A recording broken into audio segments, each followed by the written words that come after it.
Okay, we're going to go ahead and do the post-observation conference. All right. And we had watched your lesson, and just to kind of recap real quick, you went over the growth of industry. You kind of reviewed a little bit with the connection with ashes of roses. Roses, yeah. Okay. I love the way that your room was set up. It's nice and cozy. You have cubicles here, and you have that nice setup in the middle, and you have the ottoman, and it's comfortable. When I went through this, I kind of labeled the kiddos because I didn't know their names, and I also didn't want to interrupt. Sure. And as you went, I got a little more familiar with them. Mm-hmm. You kind of started off with your background information with the North and the South, and you kind of brought pollution in it, and you had the keyword patent in it, so you prepped your kids really well. Okay. You had one read aloud, and the others kind of perked up quite a bit when you started talking about Shark Tank, because you applied it to real life. Yeah. Otherwise, they kind of zone out after a while. You talked a little bit about Thomas Edison, and then they perked up. I noticed that you have elastic bands on the bottom of the desk, and that's great because they were utilizing them as you were teaching. There was one kiddo that I tried to focus in on a little bit, and maybe you can tell me a little bit more about him. Sure. I think it was Logan, because you had another kiddo named Caden and another kiddo named Isaiah. Yep. And at first, Isaiah was the one that was super into everything and kind of tried to take over the conversation, and then Caden started to do that. And Logan was kind of in and out a little bit. He did give a couple answers. He did say the light bulb, and he did say gold. So he did throw in a few answers there, but he was a little more quiet. Can you tell me a little bit more about him? He is. He's very quiet and withdrawn. He will answer when I ask him things. His comprehension level is really high, so I pretty much know whatever I ask him, he'll know. Like if I asked him and had a conversation, he'd know all about everything that I said, usually. Okay. But he's not huge with interaction with peers or adults or anything. Like for his free time, sometimes he just likes to sit with his head on his desk. I've tried to do things to intervene with that. Like he likes chess a lot. He'll play chess online. And so I don't know how to play chess, but I got checkers and we play checkers. And sometimes I make him like, come on, come play with me. I need someone to play with. And then he'll come over and do that. And he will talk a little bit after that, but he's not one to always talk or interact during lessons. Okay. You had one kiddo that the more you got into your lesson, he got really excited and started blurting out a little bit more about like inventions. Yes. But it wasn't a disrespectful thing. It was more like, I'm so excited I can't keep this in. And he, his function of behavior is always attention. So Okay. attention. That makes sense. But he's on merit now. Oh, okay. So when you prompt him, 1 or 2 prompts, he'll stop. Okay. Which is amazing progress, because you should have seen him in the beginning of this year. You linked it all into the oil industry and discovering oil, the steel industry, and then iron before, and kind of brought it all back to the pollution, and you linked it in with the patent. So it was a really nice lesson that you brought in practical pieces that they could relate to also with the inventions that have been in the United States before, and you also gave them each a question for review. The kids got up and moving at some point, but you got them redirected and they were back at their seat. One kiddo seemed really excited and would share answers but didn't want to answer his own question. Yeah, interesting. Yeah. So real quick to just go through some of this stuff. Okay. Where does this lesson fit into the curriculum? Is this something that you guys have been building on? I like that you connected it with a different story that you guys were reading.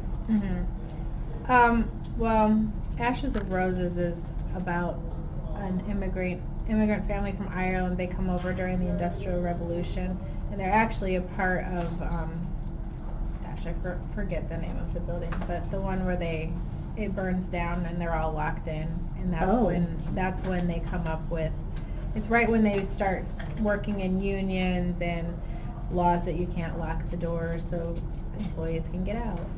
things of that nature. But in general, I try to use social studies. We follow the social studies standards. But we also try to incorporate some other things that we do in language arts because they're so linked. So our novel, we're doing our novel, we do novel study, we talk about all the things in the books too. And then I'll tie it into this since we're just now learning the Industrial Revolution. We're doing objective summaries, as you know, and every so many lessons we'll do an objective summary on what we read, and they write it down of what this chapter was. We do different things with different chapters just depending on the day. Okay. What did the students, you felt like from this lesson, what did they accomplish? This was mostly just our social studies goals, so understanding, and we will compare later on the Industrial Revolution to different time periods, which is one of the standards. Okay. So that's the goal of today. Okay. How do you feel this lesson went? I think it went well. I think overall they're pretty interested in social studies, really, compared to other things. Amazingly. Yeah, they appeared very interested. They answered, they read aloud, they volunteered information, they asked lots of questions, they started talking about their own inventions that they wanted to make. Yeah. And when you were able to make some of the connections, it was interesting to see the light bulb go off and like, oh! Yeah, sometimes I'm amazed at how much they don't know, but it's nice to teach them and see that, so it's always fun. As you reflect on this, what pleases you and what concerns you? I guess my self-critiquing, I do a lot of the reading aloud because they hate reading. And right. we do reading. I have them read all the time, but in social studies I'd like them to read more, and I know I probably should make them read more often, so that's something I'm working on, but their listening comprehension and them learning what I want them to learn is more important, but I do think I should probably have them read more often. They also hate writing, so not every single chapter I'll have them answer questions on their own. I feel like they kind of get more out of sharing the answers out loud and them each getting a question, and they don't always know which question they're going to get. Okay. So I randomly give them different questions, and they kind of have to anticipate that. And I tell them, if you're not able to answer these, the next time we're going to write them and, do it together or something like that, because that's kind of their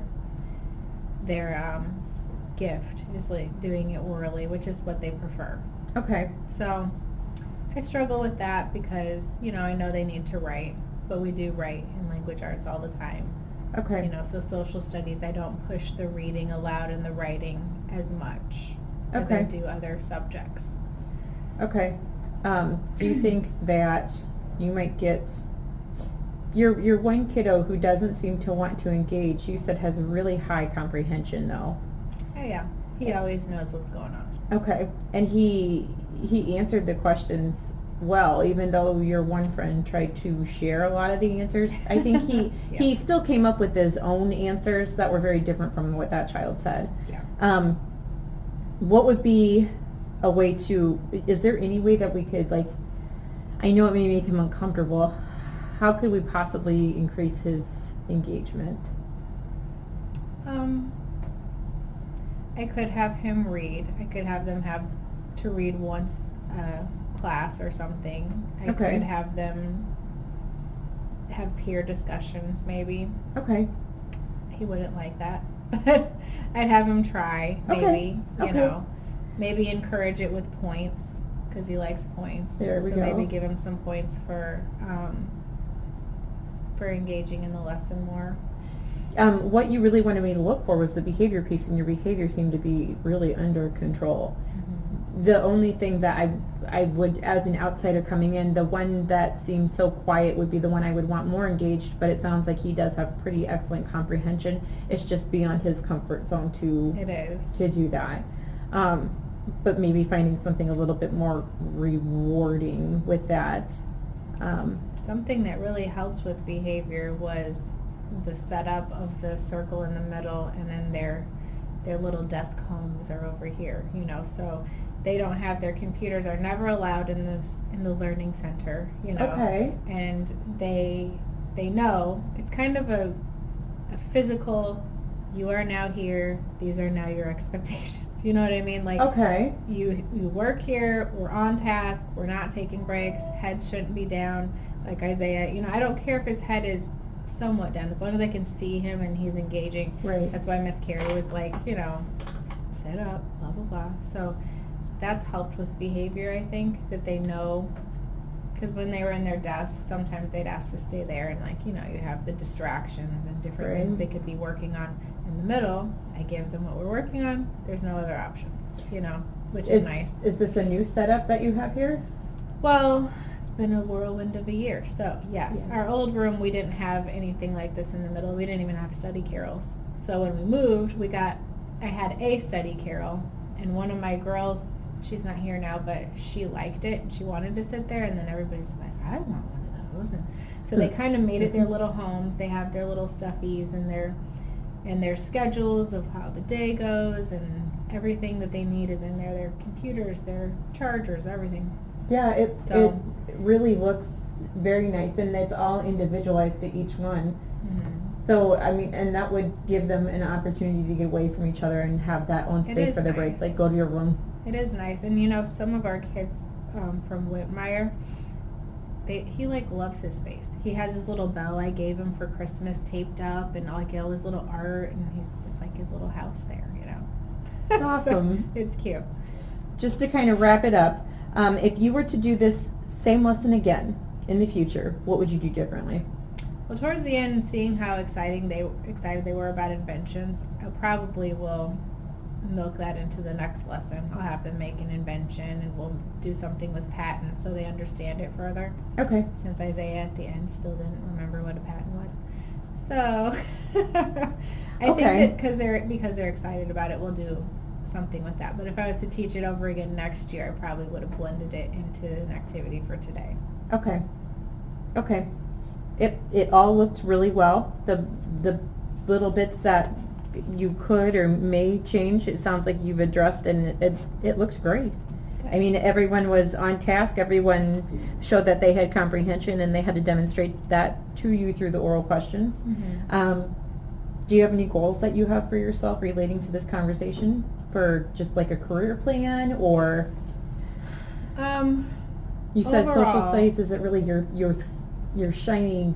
I love social studies, but I'm not usually a basal teacher, Okay. So, but it's just, I feel like it's well laid out more so than I could do all on my own, Right. So I use it.